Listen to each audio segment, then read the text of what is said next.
के पंजा होना के धनुष्य मानून कोण आणि कोण? नमस्कार, मी हसनापूरहून बोलत आहे. इथं अंजनगाव सुरजीमध्ये आहो.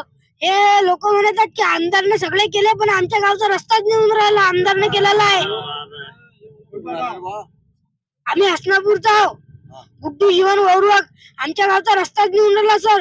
काम केलं ना त्यांना चालू हे म्हणतात की काम केलं, काम नाही चालू आहे, काहीच केलं नाही काम. अजून तर पोते नाही पडले राजा काम त्याच्यावर. झालं ना, काम पास केलं ना रोड. कुठे चलता का अजून पोते नाही पडले, अरे रोड गिट्टी पडली ना, सिमेंट काहीच पडलं नाही ना. पडलं. अजून लोहा नाही पडला तिथं.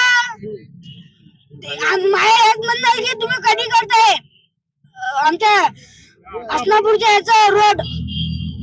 हे आपण पाहत आहे आपल्या देशातील जे युवा भावी पिढी आहे ती, जे येथील ज्येष्ठ नागरिक आहेत ते आमदारांच्या कामावर म्हणजे कौतुक करत असून, पण भावी पिढी ही जी आहे ती विकासापासून वंचित असल्याचे दिसून येत आहे. आणखी तुला काय म्हणायचं आहे? बस मला हेच म्हणायचं आहे. शाळेला तकलीफ होणारे रस्ते नाही चांगले ना. नाही शाळेच्या गाड्या जातात तिकडून. अजून लय ऍक्सिडेंट झाले तिथं. मग काय तुला काय वाटते, आमदारांना काय केलं पाहिजे? बनवला पाहिजे रोड. आमदार साहेबांना बनवला पाहिजे रोड. मी लय वेळा सांगितलं त्याले. आमदार साहेब निवडून आलते तिथं, जनता दरबार होतं तिथे सांगितलं त्याले.